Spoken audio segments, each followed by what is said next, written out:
qué era realmente la primera línea de la Falange y cómo funcionaban sus escuadras de choque en las calles de España antes de la Guerra Civil. Esta es una pregunta que casi nadie se hace y, sin embargo, es clave para entender cómo la violencia callejera organizada evolucionó en los años 30. Hoy no vamos a hablar de ideología, ni de discursos, ni de líderes políticos. Hoy vamos a bajar al asfalto, al adoquín, al ruido seco de las botas avanzando en grupo.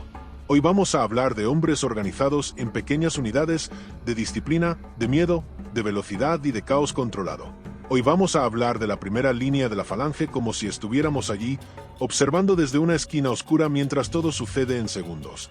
Imagina una calle estrecha de una ciudad española entre 1933 y 1936. Hay tensión en el ambiente. Se escuchan gritos a lo lejos. De repente no aparece una masa desorganizada, no aparece una multitud furiosa. Aparecen grupos pequeños. 3 hombres, no más, no menos. Caminan separados pero se miran constantemente. No improvisan. No corren aún. Esperan. Esto no es casualidad. Esto es doctrina de calle.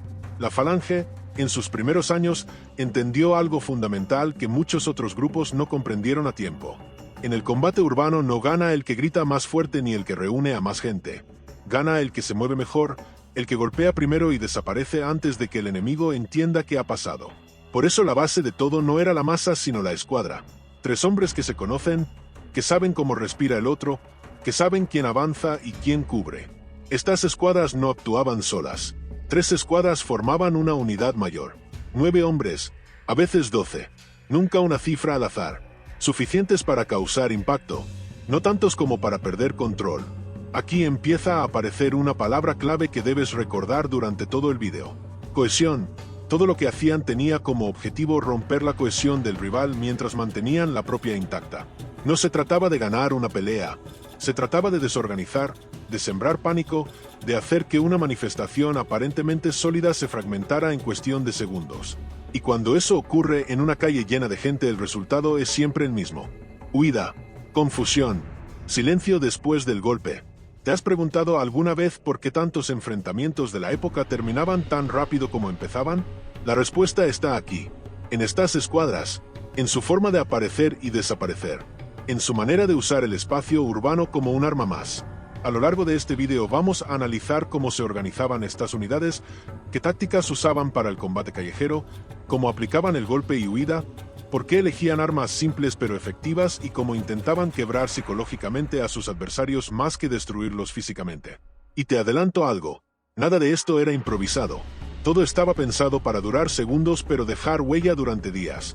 Para entender cómo operaba la primera línea hay que olvidar la imagen clásica de milicias desordenadas. Aquí no hablamos de caos, hablamos de método. La escuadra de 3 hombres era el núcleo absoluto.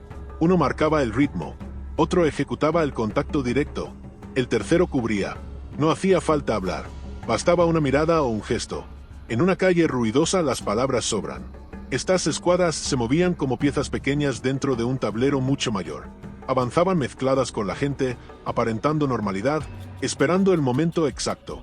El error más común al estudiar estos enfrentamientos es creer que todo comenzaba con el choque. En realidad el choque era el final de una fase previa de observación. Las escuadras analizaban el terreno, donde están las bocacalles, donde hay salidas rápidas, donde se estrecha la calle, donde se puede empujar a una multitud para que se comprima. El entorno urbano era tan importante como los hombres. Una escuadra bien entrenada podía hacer más daño en una calle mal elegida por el rival que 20 hombres sin coordinación. Cuando llegaba el momento no había advertencias, no había negociación. El ataque era directo, breve y violento. Golpear y huir no era una consigna vacía, era una necesidad. Permanecer demasiado tiempo significaba quedar atrapado por fuerzas superiores o por la intervención policial. Aquí entra en juego el uso de armas simples. Las porras flexibles, conocidas como vergas, eran ideales para este tipo de acciones. No eran armas de guerra, eran herramientas de impacto rápido. Permitían golpear sin quedar enganchado. No requerían precisión extrema. Bastaba un movimiento seco y volver a moverse. Las pistolas existían, pero su uso era limitado y controlado. No eran para el enfrentamiento masivo, sino para situaciones muy concretas. Su mera presencia tenía un efecto psicológico enorme. Un disparo al aire podía romper una multitud entera. El ruido era tan importante como el proyectil. El objetivo nunca era mantenerse, el objetivo era romper. Romper filas, romper el ritmo, romper la sensación de seguridad. Una vez logrado eso, la escuadra se disolvía. Cada miembro sabía exactamente por dónde retirarse. No corrían todos juntos. Eso sería un error. Se dispersaban. Volvían a ser civiles anónimos entre la multitud. ¿Te das cuenta de lo difícil que era responder a algo así? Cuando el rival quería reaccionar ya no había un enemigo claro. Solo quedaban heridos, miedo y confusión. Esa era la verdadera victoria. Uno de los aspectos menos conocidos de estas tácticas es el impacto psicológico. La primera línea entendía que la mente es tan frágil como el cuerpo en una situación de tensión. Un grupo que pierde la confianza se desmorona incluso sin sufrir grandes bajas. Las escuadras atacaban puntos específicos, no al azar. Siempre buscaban los extremos de una manifestación o los puntos donde la densidad humana era mayor. Allí donde un empujón puede convertirse en avalancha. Allí donde el pánico se contagia más rápido. Cuando una escuadra golpeaba no lo hacía de frente como en una batalla clásica. Entraba en diagonal, cortaba, separaba, creaba huecos. Esos huecos eran letales para la cohesión. Un grupo dividido ya no es un grupo. Es una suma de individuos asustados. El uso de símbolos visibles también tenía su función. Brazaletes, boinas, colores, no solo servían para identificarse entre ellos. Servían para ser reconocidos por el rival. El mensaje era claro. No somos muchos, pero sabemos lo que hacemos. Este tipo de enfrentamientos generaba un efecto acumulativo. Incluso cuando no había contacto directo, el simple rumor de que una escuadra estaba cerca podía desmovilizar a grupos enteros. La expectativa del golpe era casi tan poderosa como el golpe en sí. Aquí surge una pregunta incómoda pero necesaria.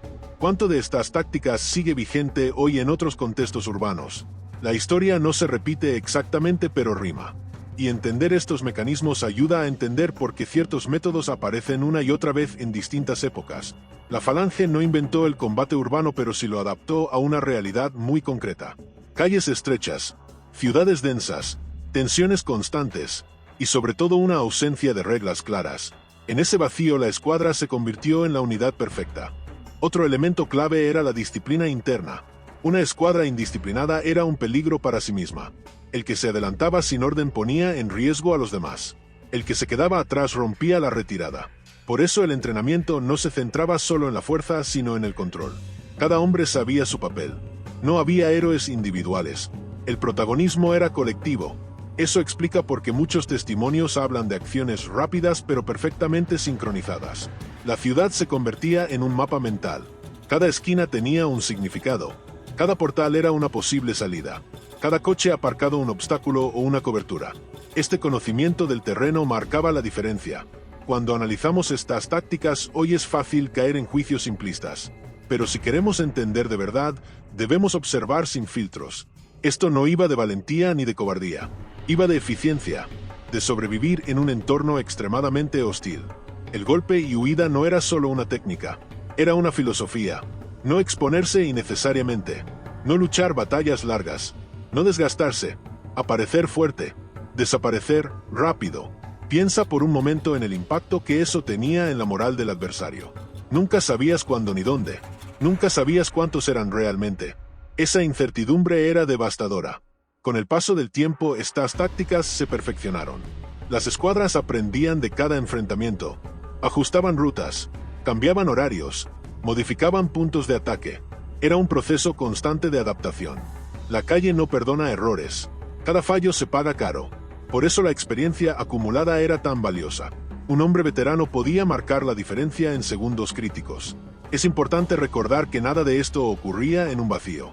Había otros grupos, otras tácticas, otras respuestas, pero la escuadra falangista destacó por su simplicidad y su eficacia.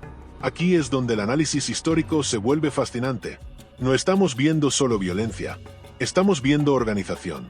Estamos viendo cómo pequeños grupos pueden influir en eventos mucho mayores. ¿Puede una docena de hombres cambiar el rumbo de una manifestación de cientos? La respuesta histórica es sí. Y eso es lo que hace que este tema siga generando tanto interés. Llegamos al final de este recorrido por la primera línea y sus tácticas de combate callejero. Hemos visto cómo la escuadra de 3 hombres se convirtió en la base de todo. Cómo el golpe y huida definió una forma de actuar. Cómo el objetivo no era destruir sino desorganizar. La historia no es cómoda. A veces es incómoda.